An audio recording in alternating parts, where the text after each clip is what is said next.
poor widow came to court with nothing, until the lawyer opened a forgotten will. The entire courtroom heard the title of the case before they ever looked at the woman sitting alone in the back row, and by the time the judge adjusted his glasses and called her name, most people had already decided exactly who she was. Another young widow chasing a dead billionaire's estate. Another quiet woman hoping grief could unlock money she never earned. And when Emily Carter stood up in her plain grey coat with rain still dripping from the hem, one of Richard Halston's sons actually laughed under his breath loud enough for half the courtroom to hear it. Nobody corrected him. Nobody defended her. The silence inside probate courtroom 14 in downtown Chicago felt colder than the weather outside. On the polished oak table near the attorney sat a thin sealed envelope with a faded county archive stamp across the front. Most people ignored it. But every few minutes, the old lawyer beside Emily glanced at it without touching it, like he already knew that one forgotten file carried more weight than every expensive suit in the room combined. Richard Halston had been dead for 11 months. Officially, he was remembered as one of Chicago's smartest real estate investors, the kind of billionaire who owned warehouses, apartment buildings, parking structures, and entire blocks of commercial property without ever appearing in magazines or television interviews. He didn't live like a celebrity. He lived like a man who understood contracts better than conversations. The kind of man who checked signatures personally, reviewed tax records himself, and taught his executives that cash flow mattered more than appearance.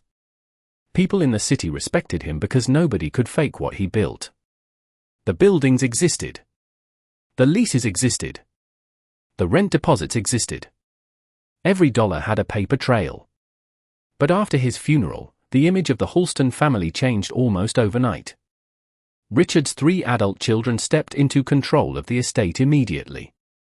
They froze accounts, reassigned company authority, replaced longtime managers, and announced publicly that all estate matters were settled cleanly under the family trust. Reporters praised them for protecting the legacy. Investors applauded the transition. And somehow, in the middle of all of it, Emily Carter became the uncomfortable detail nobody wanted explained. She wasn't glamorous. She wasn't connected. She worked part-time at a neighborhood library on the north side of the city and drove an old Honda with a cracked rear bumper. During Richard's final 2 years alive, she helped organize his medical paperwork, assisted with his appointments, and quietly handled small administrative tasks after his health declined. She wasn't his wife for decades. Their marriage had been recent, private, and almost invisible to the public. That alone made people suspicious. Especially Richard's children. They believed Emily manipulated an old man near the end of his life. At least that was the story they repeated to everyone outside the courtroom. But what made the entire situation strange was this: Emily never asked for money after Richard died. She never fought publicly. Never sold interviews. Never demanded access to accounts. In fact, according to estate records already filed with the county, she received almost nothing from the original probate disclosures. No controlling shares. No luxury properties. No executive authority. Which was exactly why people in the courtroom looked confused when she appeared that morning beside an elderly attorney named Walter Gaines. Walter had worked with Richard decades earlier on commercial acquisitions throughout Illinois. Unlike the younger corporate lawyers filling the front rows with tailored navy suits and polished leather briefcases, Walter looked almost forgotten himself. His silver tie hung slightly crooked. His legal folder showed worn corners. But Richard trusted him for one reason: Walter documented everything. As the hearing began, Richard's oldest son leaned back confidently beside the family attorneys, certain the judge would dismiss Emily's petition within minutes. The estate had already been processed. Ownership transfers were already underway. One downtown commercial property alone was expected to generate nearly $400,000 a month in rental income once redevelopment finished. Investors were waiting. Contracts were waiting. Bank restructuring was already happening behind closed doors. To them, Emily wasn't a legal threat. She was an embarrassment delaying business. Then the judge looked toward Walter and asked the question that changed the entire room.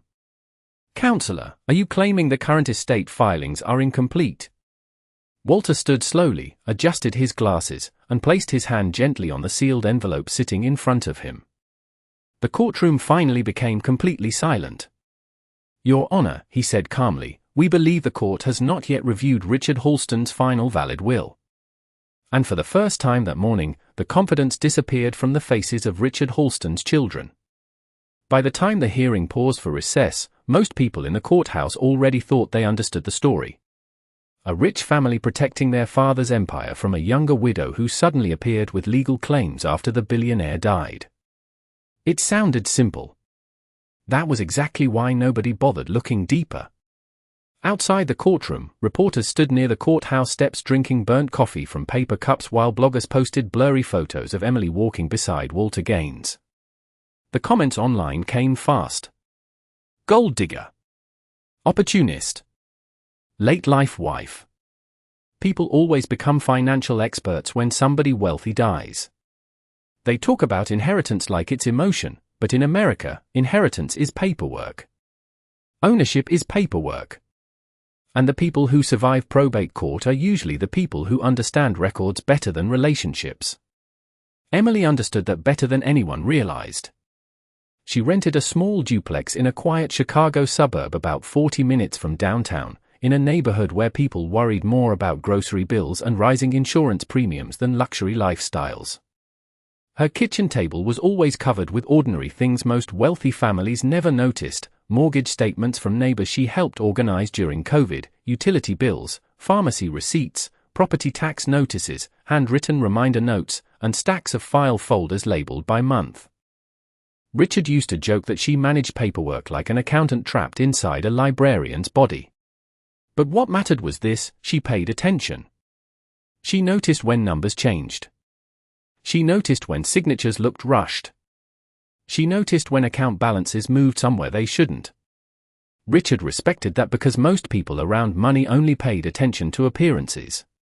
His own children certainly did. A week after Richard's funeral, the Halston family held a private dinner inside the top floor of one of their downtown properties overlooking the river. Expensive wine sat untouched while attorneys and executives reviewed transition documents around a polished black conference table.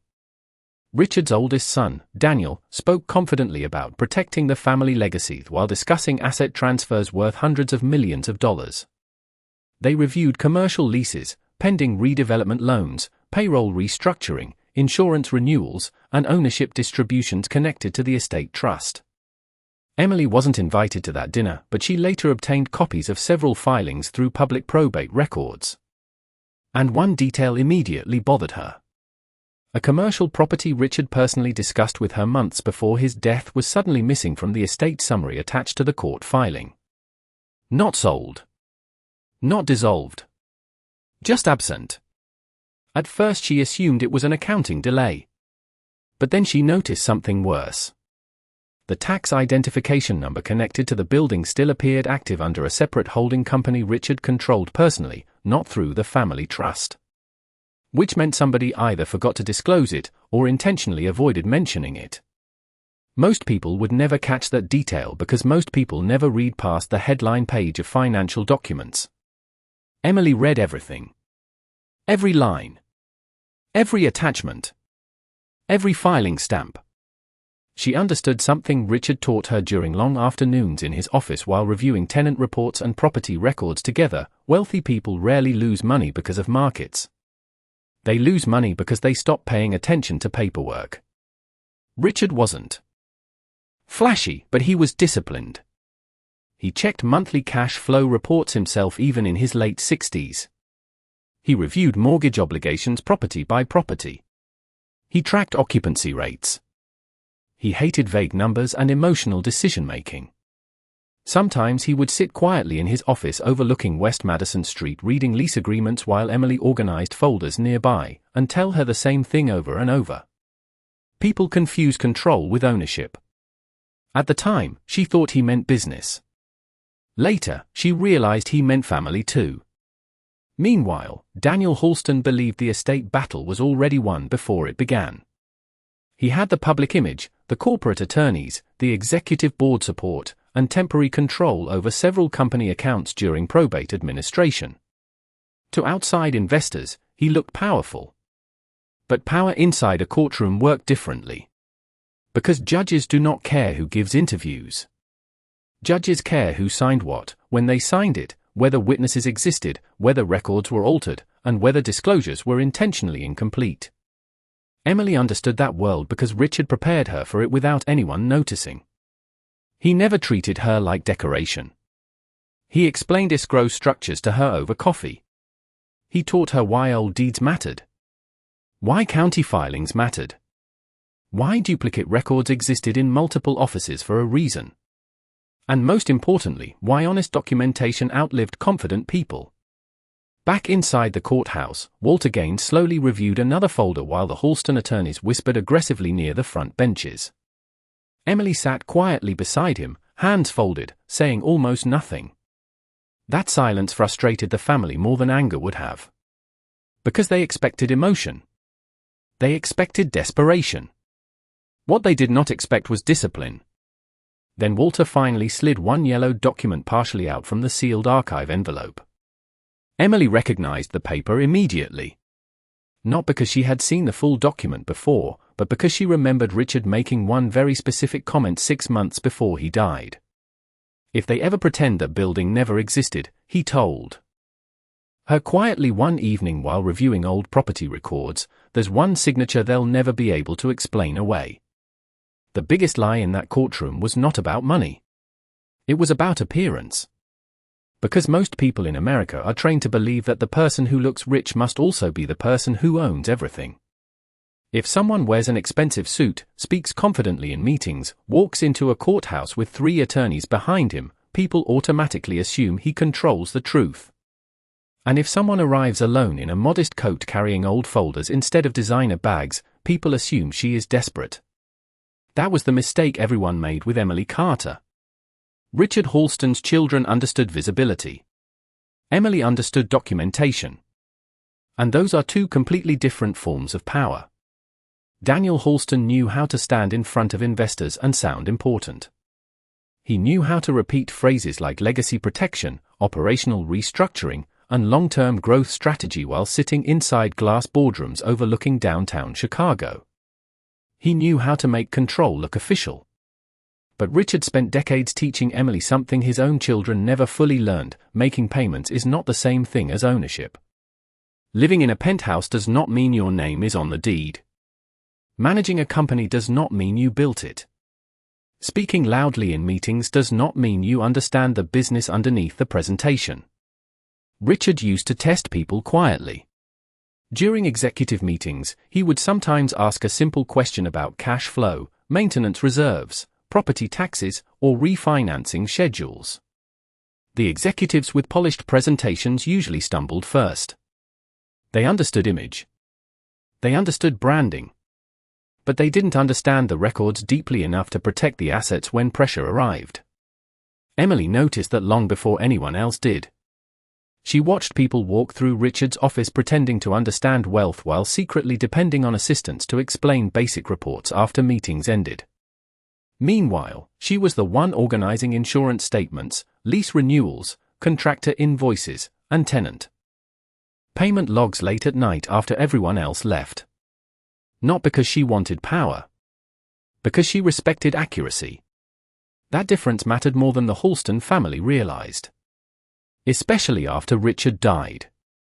The public story painted Emily as an outsider trying to enter a wealthy family through emotion. But privately, she knew things the family ignored. She knew which properties carried hidden debt. She knew which buildings barely survived during the pandemic because Richard refused to evict struggling tenants. She knew which accounts required personal authorization from Richard himself before funds could move. She even knew certain commercial properties generated less profit than Daniel publicly claimed during investor updates. None of that knowledge came from gossip. It came from records. Quiet people often notice what loud people overlook. And Richard trusted quiet people because they usually listened longer before speaking. That was why he kept Emily close during the final years of his life. Not as decoration. Not as charity. But as someone capable of understanding the difference between ego and actual financial stability. One night, months before his death, Richard sat at the kitchen table in Emily's small suburban duplex reviewing property files while rain tapped against the windows outside. The billionaire looked completely out of place there, surrounded by grocery coupons, pharmacy receipts, and utility bills stacked beside a half-broken coffee machine. But Richard seemed more relaxed in that tiny kitchen than he ever did inside luxury restaurants with executives. He pointed at a mortgage statement from one of his commercial properties and asked Emily a question nobody else in his company answered correctly that week. What happens if occupancy drops another 8%? Emily studied the numbers quietly for a moment before answering.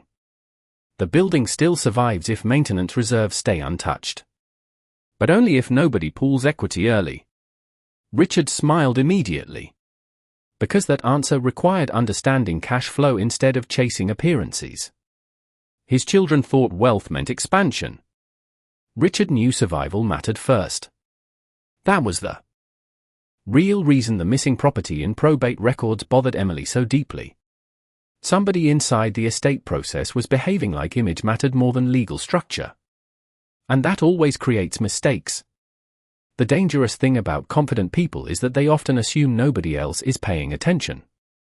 Daniel certainly didn't think Emily would understand county filings, ownership transfers, or delayed disclosure schedules. He saw her as emotional background noise. A widow.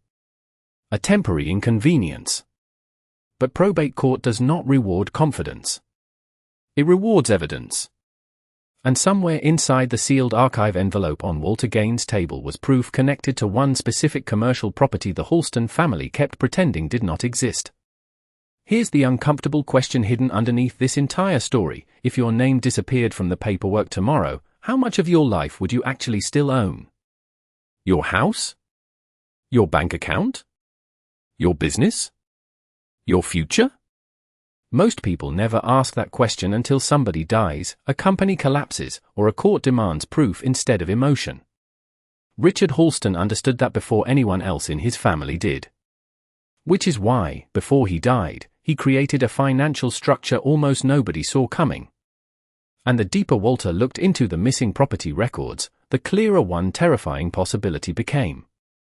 The Halston family may not have simply ignored Richard's final instructions. They may have actively buried them. Most people think inheritance battles are emotional wars between family members. In reality, they are usually paperwork wars disguised as emotional ones.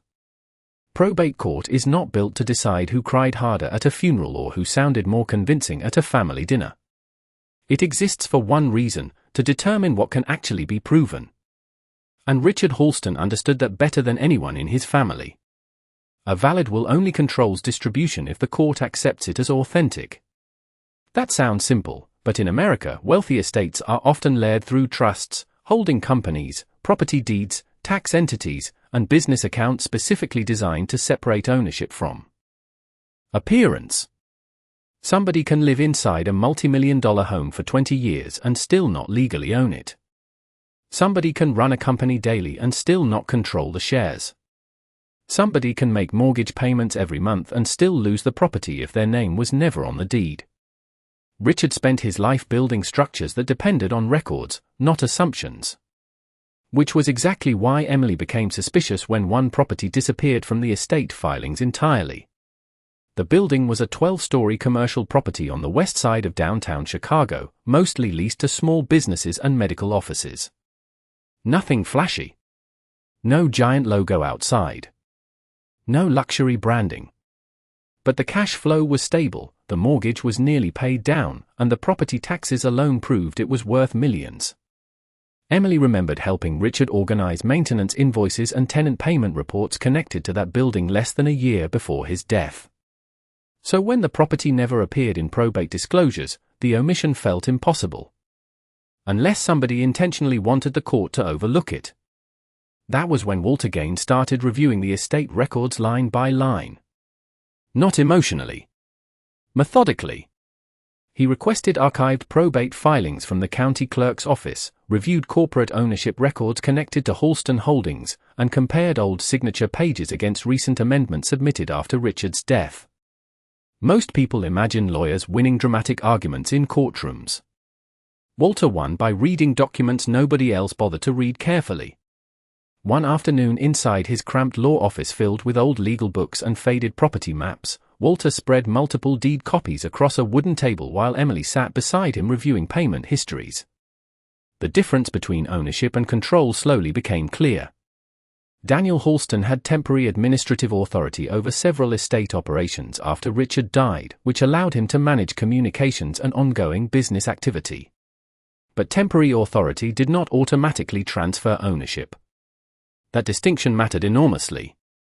Because according to the original deed history, the missing commercial property was never fully transferred into the family trust the way the other buildings were. Which meant the property might still be governed by a separate legal instrument entirely. Then Emily noticed something else. The mortgage history connected to the building showed automatic payments continuing for months after Richard's death from an account that technically should have been frozen during probate review.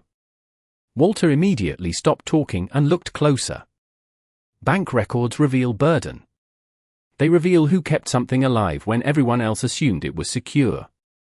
Somebody had quietly continued protecting the building financially behind the scenes while the Halston family publicly acted like the property no longer mattered.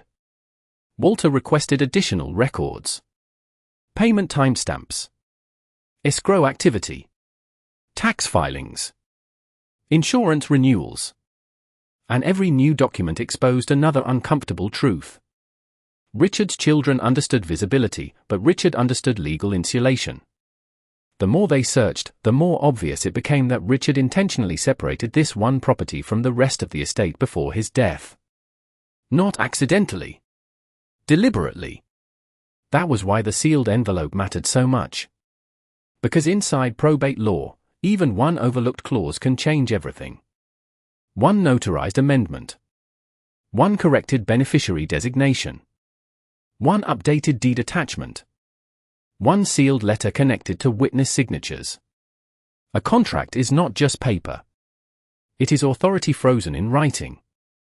And once filed properly, that authority survives funerals, family pressure, and public opinion. Back at the courthouse, Daniel's attorneys kept insisting the estate process had already been finalized correctly. But Walter asked one simple question that suddenly shifted the atmosphere in the room. Can the court explain why a property generating active rental income was excluded from the final estate inventory? Nobody answered immediately.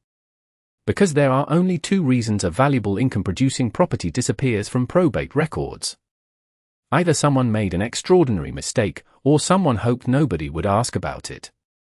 The judge ordered a temporary pause on several transfer proceedings until the ownership structure could be verified properly. Daniel looked irritated, but not worried yet. He still believed appearances would protect him. After all, he had executives supporting him, attorneys defending him, and public sympathy on his side. Emily only had old records and a quiet lawyer carrying a worn legal folder. But then Walter finally opened the sealed archive envelope completely and pulled out a yellow document folded beneath the forgotten will itself.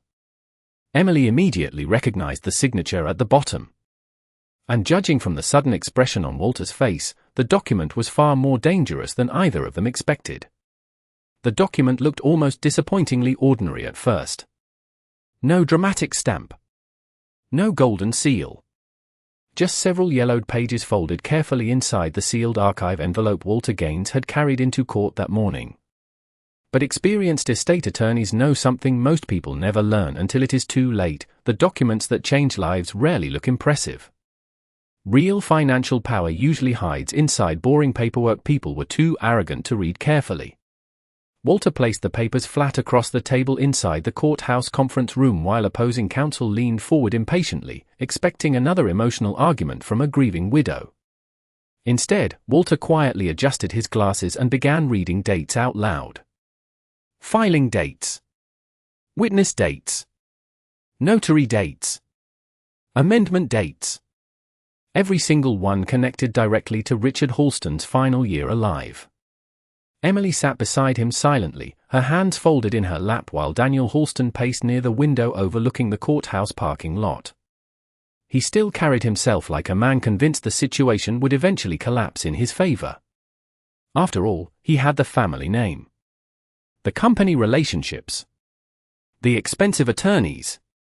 The boardroom confidence. Emily had none of those things. She wore the same simple coat she had arrived in earlier that morning, and to the people whispering outside the room, she still looked like somebody completely outmatched by wealth and influence. But appearances become dangerous when they make people careless. Walter finally separated one page from the others and slid it toward the judge's clerk. Attached behind the forgotten will was a recorded property deed amendment tied directly to the missing commercial building downtown. Emily's name appeared in the document beside Richard's signature. Not as a temporary beneficiary. Not as a caretaker. As the designated future owner under a survivorship transfer structure connected to the property's holding company. The room went completely still. Daniel immediately objected, claiming the document had never appeared in prior probate disclosures. But that objection only made Walter calmer. Exactly, he replied quietly. That is the problem. The amendment had been properly witnessed and notarized months before Richard's death. County filing references matched archive records perfectly. And unlike emotional testimony, official filing numbers do not care about public opinion. Emily did not smile when the document appeared. That surprised Walter more than anything. Most people react emotionally the moment power shifts in their direction. But Emily only looked down briefly at Richard's signature before reaching into her own folder and removing another document she had carried quietly the entire time. A mortgage payment history connected to the same building. Walter studied the pages carefully and immediately understood what she had already figured out days earlier. During the months after Richard died, while Daniel publicly discussed restructuring the estate and preparing new development partnerships, somebody had continued making direct payments to protect the building from financial default. Property taxes had been paid. Insurance remained active. Maintenance accounts stayed funded. Tenant services continued operating. And according to the bank records attached to the payment history, those emergency transfers did not come from the Halston family trust. They came from a reserve account Richard established privately before his death, with Emily listed as authorized administrator under limited operational authority. Daniel stared at the records in disbelief because for the first time, the image he built publicly no longer matched the actual paperwork underneath the estate.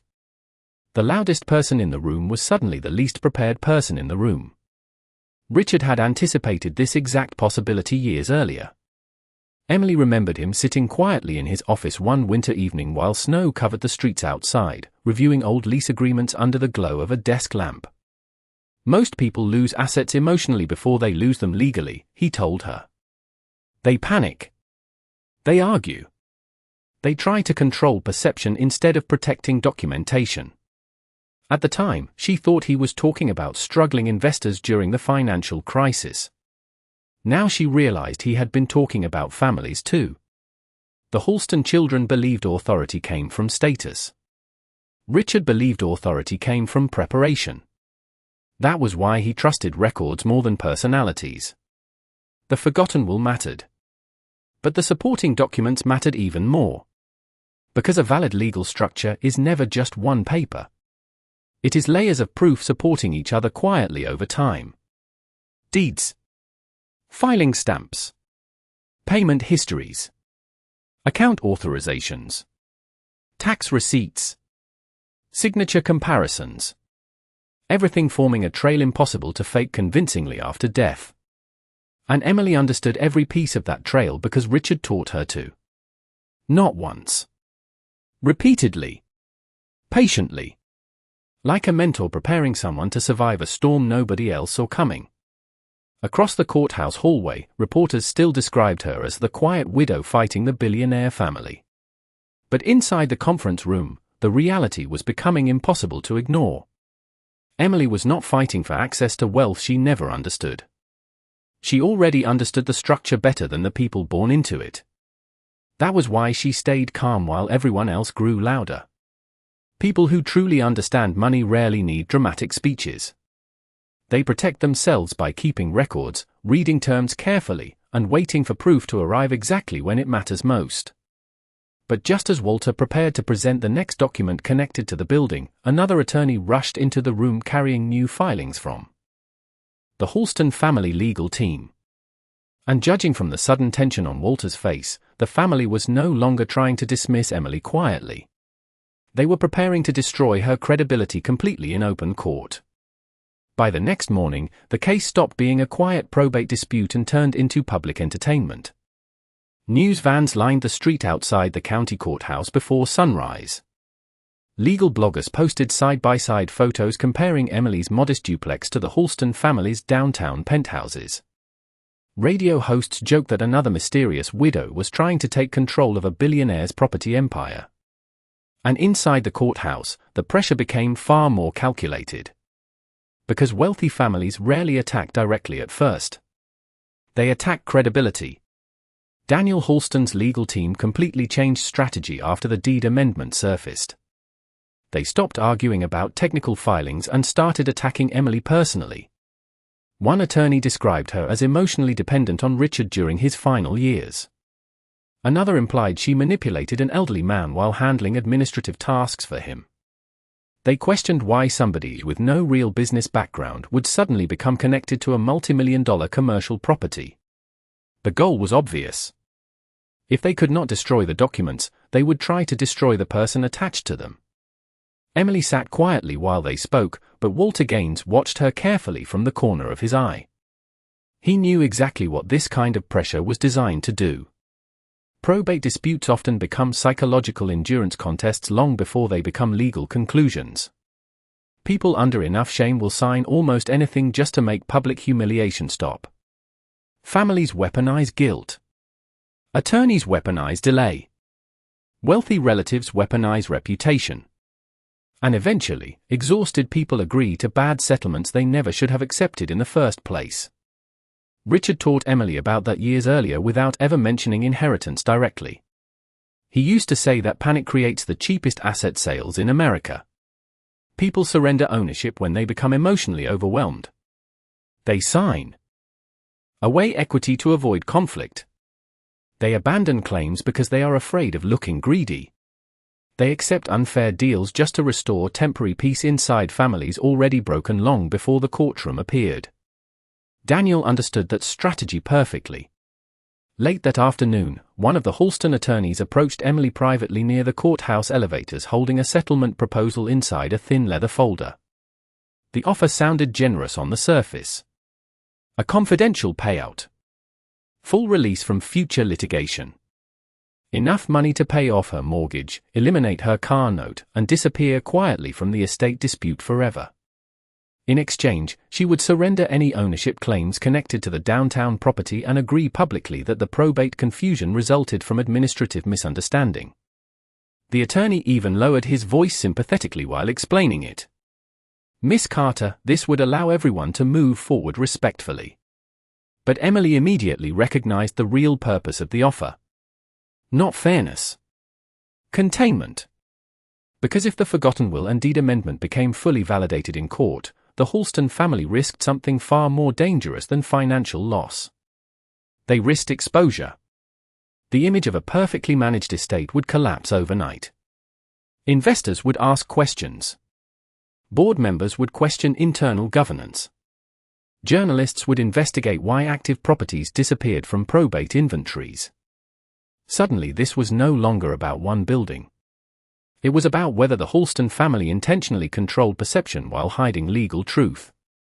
Emily handed the settlement folder back without opening it. That single moment irritated Daniel more than any court argument so far.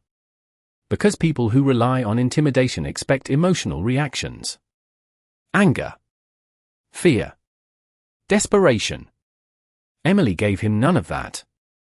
She simply understood something he did not: temporary money and permanent ownership are not the same thing.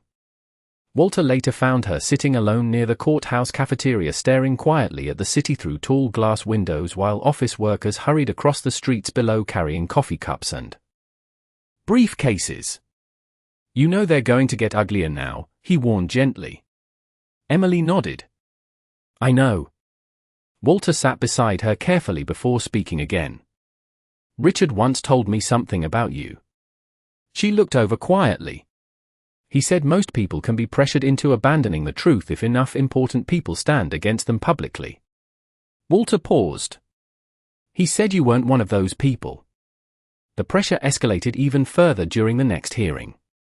Daniel's attorneys questioned Emily aggressively about her marriage, her finances, even the timing of Richard's declining health. Wealthy relatives sitting behind the family whispered loudly enough for reporters to hear phrases like opportunist and calculated caretaker. One cousin even suggested Emily should be grateful for whatever she already received. But underneath all the noise, one fact continued bothering the court. None of the Halston attorneys could explain why the property records, mortgage payments, and archived filings aligned so perfectly with the forgotten documents Walter produced. Every time they attacked Emily emotionally, the paperwork remained calm. Dates matched. Signatures matched. Filing numbers matched. That difference mattered. Because people who truly understand money rarely waste energy performing confidence publicly. They focus on protecting leverage privately. Daniel kept trying to win socially. Emily kept preparing legally.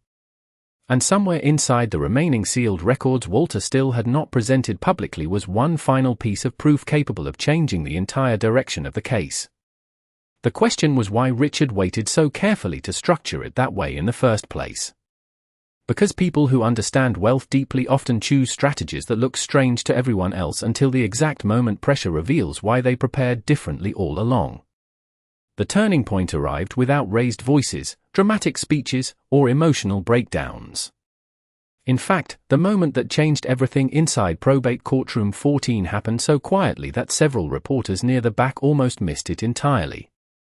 Walter Gaines simply asked the clerk to display one additional document from the sealed archive file onto the courtroom monitor. That was it.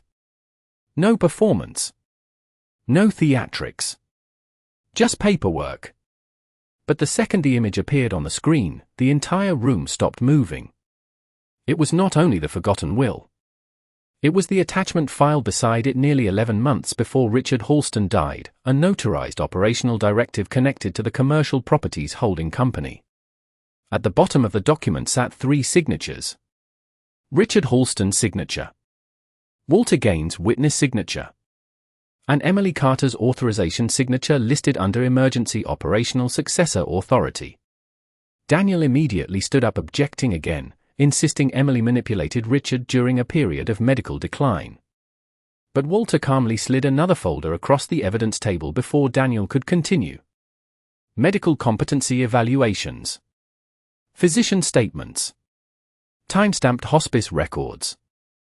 Witness affidavits from 2 independent legal notaries. Every document confirmed the same thing: Richard was mentally competent when he executed the filings. The courtroom became quieter with every page. Then Walter reached the part nobody expected.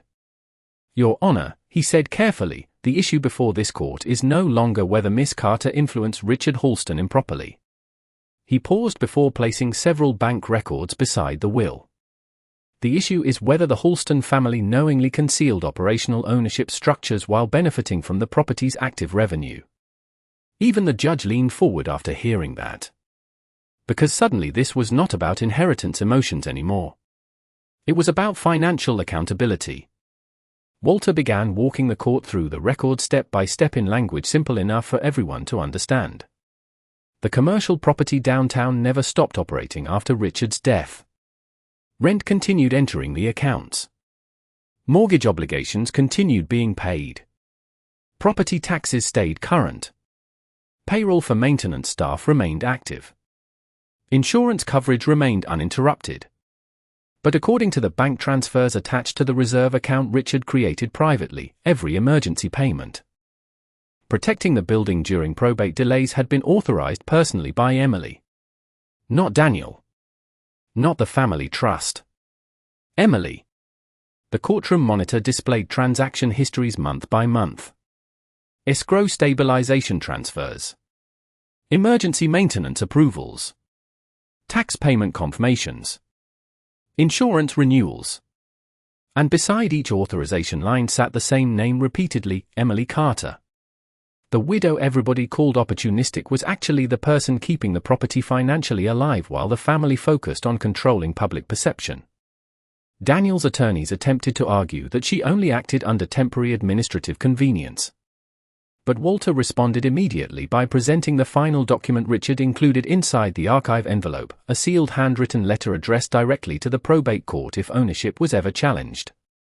Walter opened it slowly while the room remained completely silent. Richard's handwriting covered only 2 pages. Simple. Direct. No dramatic language. Just clarity.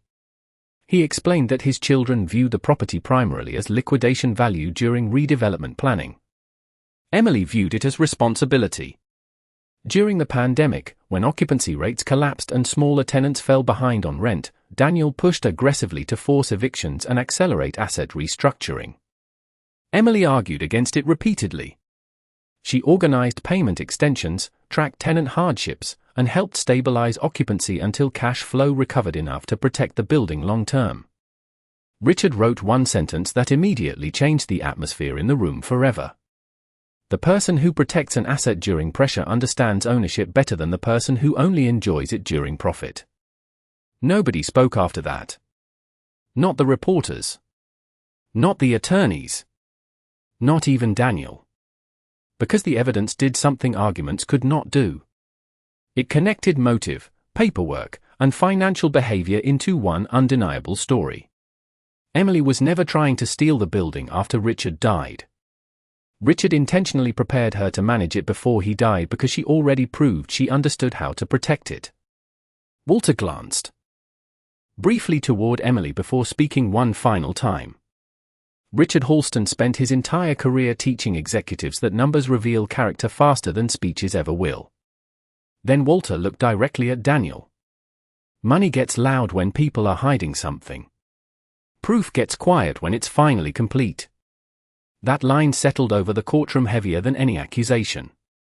Because suddenly Daniel's confidence looked different. Not powerful. Defensive. Investors sitting in the back row exchanged uncomfortable looks. One board member quietly checked paperwork inside his briefcase. Even the judge's expression shifted once the financial records lined up perfectly with the forgotten will. For months, the Halston family controlled the public story. But legal truth operates differently than reputation.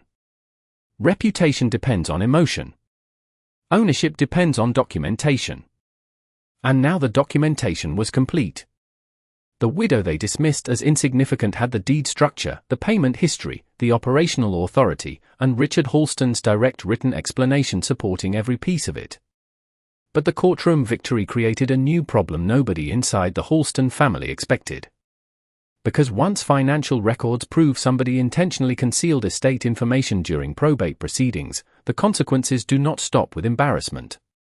They become legal. The courtroom did not erupt after the final document was read. It did something far more important. It paused.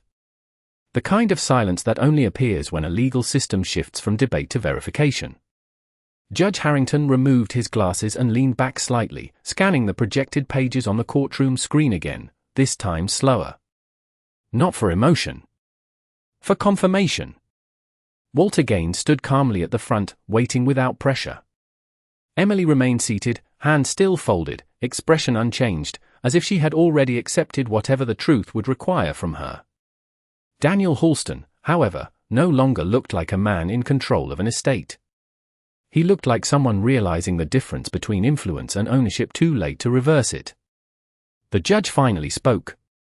Court acknowledges receipt of a validly executed amendment to the estate structure dated prior to the decedent's passing, including notarized signatures and supporting fiduciary authorization. That sentence alone changed the legal weight of everything that followed. Because in probate court, acknowledgement is not opinion. It is recognition. From that moment, the forgotten will was no longer disputed evidence. It became active legal instruction pending administrative correction.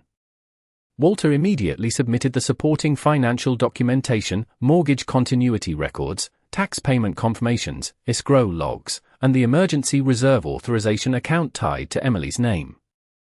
The clerk verified timestamps against county filings. The court technology officer cross-checked digital archives. Everything aligned perfectly. The judge called for a temporary suspension of all ongoing estate transfers connected to the disputed commercial property. That meant no sale, no redevelopment approval, no refinancing agreements, and no ownership restructuring could proceed until final probate correction was completed. In practical terms, Daniel's immediate control over that asset stopped. Not because of opinion, but because the legal chain of authority no longer supported his actions. Outside the courtroom, attorneys began recalculating everything in real time. One of the Halston estate advisors quietly stepped out to call the corporate office. Investors who had been preparing redevelopment funding requests paused their communications. Because any asset tied to contested probate ownership becomes legally frozen until resolved. Meanwhile, Emily did not gain sudden wealth or instant lifestyle change. The court does not hand out emotional victories. It restores legal alignment. The judge ordered a structured review process to reassign ownership of the commercial property according to the validated amendment. That included updating county deed records, correcting trust alignment documents, and formally recognizing Emily Carter as the lawful successor beneficiary for that specific asset. Daniel's attorneys attempted one final procedural argument about administrative ambiguity, but Walter responded by pointing to the most important detail in the entire file: continuous financial stewardship. Emily had not only been named in the amendment. She had maintained operational stability of the property during probate uncertainty using authorized financial channels tied to Richard's pre-established reserve structure. That distinction mattered legally. Because courts do not only consider who is named. They consider who maintained responsibility when systems were under stress. By late afternoon, the judge issued a preliminary ruling: the property's ownership would be transferred under court supervision following final verification of tax compliance and deed registration updates. The Halston family was not stripped of their entire estate. Their broader inheritance remained intact. But the disputed commercial property was legally removed from their control. More importantly, the court ordered an audit into estate disclosure accuracy due to inconsistencies in initial filings. That meant every document submitted by the Halston legal team would be reviewed for completeness and intent. It was not punishment. It was procedure. Still, procedure has consequences. Daniel's authority within the family business structure was temporarily limited pending review of fiduciary conduct related to estate management. Investors were notified that governance continuity was under legal evaluation. Nothing collapsed. But nothing stayed unquestioned either. As the hearing adjourned, Walter gathered the remaining documents slowly, almost deliberately, like someone closing a chapter that had been open too long. Emily stood quietly beside him, finally looking toward the screen where her name appeared beside the deed authorization. Not triumph. Recognition. Richard had once told her that ownership is not a moment. It is a record that survives pressure. That lesson now sat in official court documentation. Outside the courthouse, reporters rushed to adjust their narratives. Some still called it a widow's dispute. Others started using more careful language: probate correction, estate clarification, fiduciary review. Words change when paperwork becomes undeniable. But inside the courthouse steps, Walter gave Emily one final piece of advice without sounding like a lecture. Most people think money is lost in big decisions, he said. But it's usually lost in small ignored details. Emily nodded slightly, understanding exactly what he meant. Keep records. Read every contract. Know whose name is on the title. Track cash flow, not just promises. Protect signatures, because signatures are where authority lives. Never confuse approval with ownership. And never let emotion replace proof when the system asks for evidence. Daniel exited the building minutes later surrounded by attorneys, no longer speaking with the same certainty he had entered with. Not defeated in a dramatic sense, but repositioned inside a legal structure that no longer fully responded to his control. That is how most financial reversals actually happen in real life. Quietly. Structurally. Through documents, not confrontation. As Emily walked away from the courthouse steps into the cold afternoon air, she was no longer the unknown figure people debated online.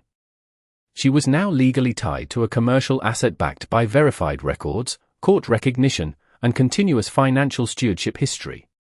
But what mattered more than the property itself was what came next. Because when ownership is formally recognized in court, the next question is never about the past. It is about how far the structure now extends, and who else may have been connected to it without anyone noticing until now. By the time the courthouse steps began to empty, the story was no longer about a widow, a family, or even a disputed estate. It had become something quieter and more permanent than that. A reminder of how power actually works when you strip away emotion, reputation, and noise. Inside Probate Courtroom 14, the final procedural notes were being recorded into the official case file. The judge had already made the critical determinations: the forgotten amendment was valid, the deed structure was legally binding, the financial continuity was verified through banking records, and the commercial property would be reassigned under supervised probate correction. No drama remained in the language of the court. Only structure. Only documentation. Only truth written in the only form the system recognizes: long-term records. Daniel Halston had already left with his legal team, no longer speaking as confidently as he had at the beginning. There would still be administrative reviews, financial audits, and corporate governance adjustments ahead, but the direction of the case had already shifted beyond argument. Not because anyone was louder. Because the paperwork was complete. Emily Carter stood outside the courthouse a few minutes later, watching traffic move through downtown Chicago like nothing significant had happened at all. That is what most people misunderstand about financial truth. It rarely announces itself. It integrates quietly into systems that already exist. Walter Gaines joined her near the bottom of the steps, holding the final folder against his side like someone who had just finished closing a long chapter of his career. He didn't look triumphant. He looked finished in the most professional sense of the word. Richard didn't trust noise, he said calmly. He trusted structure. Emily nodded. She was finally beginning to understand what that meant beyond words. Richard Halston had never been a man of public display. He did not build his wealth through attention. He built it through contracts that survived time, deeds that survived death, and systems that continued working even when the person who created them was gone. That was the difference between looking powerful and being protected. One depends on perception. The other depends on design. And design is what remained after the courtroom emptied. Walter paused before speaking again, this time more personal. Most people think money protects you, he said. It doesn't. Structure protects you. Ownership protects you. Records protect you. Everything else is just temporary confidence. Emily looked back toward the courthouse doors, now closing slowly behind the last attorneys leaving the building. For months, she had been described as something she never recognized in herself: opportunistic, unqualified, out of place. But none of those words had ever appeared in the documents that mattered. Her name appeared in the amendment Richard signed. Her authority appeared in the reserve account authorization. Her responsibility appeared in the payment history that kept the property alive when others were focused on control rather than continuity. That was the quiet truth behind everything. The people who understand money do not try to win arguments about it. They build systems that make arguments irrelevant. Back in the early years, Richard Halston had been the quiet billionaire mentor nobody in public ever truly studied closely enough. He understood something most wealthy people forget: wealth is not what you display. Wealth is what remains stable when pressure arrives. He taught Emily that lesson not through speeches, but through exposure to how real financial systems function, how deeds outlast opinions, how contracts outlast relationships, how signatures outlast emotion, and how cash flow reveals reality faster than any conversation ever could. Emily had entered that world as someone underestimated by everyone around her. A younger woman in a family that assumed she had no standing. A quiet presence in rooms where louder voices believed volume meant authority. But she learned what Richard already knew: family pressure does not override legal structure. Marriage betrayal does not erase documentation. Business titles do not replace ownership. Public shame does not cancel financial records. Only proof decides what survives. And proof had spoken clearly. As she and Walter began walking away from the courthouse together, the city returned to its normal rhythm around them. Commuters checked their phones. Cars honked at intersections. Office workers rushed back inside buildings that would never know what had just been decided legally a few blocks away. That is how most real financial shifts happen. Not in explosions. In commemorations. Not in speeches. In filings. Not in emotion. In records. Walter stopped at the corner before parting ways and looked at her one last time. "You handled that better than most people with 10 times the experience," he said. Emily gave a small, calm nod. There was nothing left to prove anymore. Only things to maintain. Ownership required discipline now. Cash flow required attention. Responsibility required consistency. Not excitement. Not reaction. Just steady understanding of what had been legally established. The lesson that remained was simple, and it applied far beyond one courthouse, one family, or one estate dispute. People who understand money do not need to perform power. They build quiet systems that protect them when performance fails. And in the end, as Emily walked forward into the city that no longer misunderstood her in the same way, the final truth settled into something simple and lasting: do not spend your life trying to look powerful. Build a life where the truth, the records, and the assets can protect you when the room turns against you.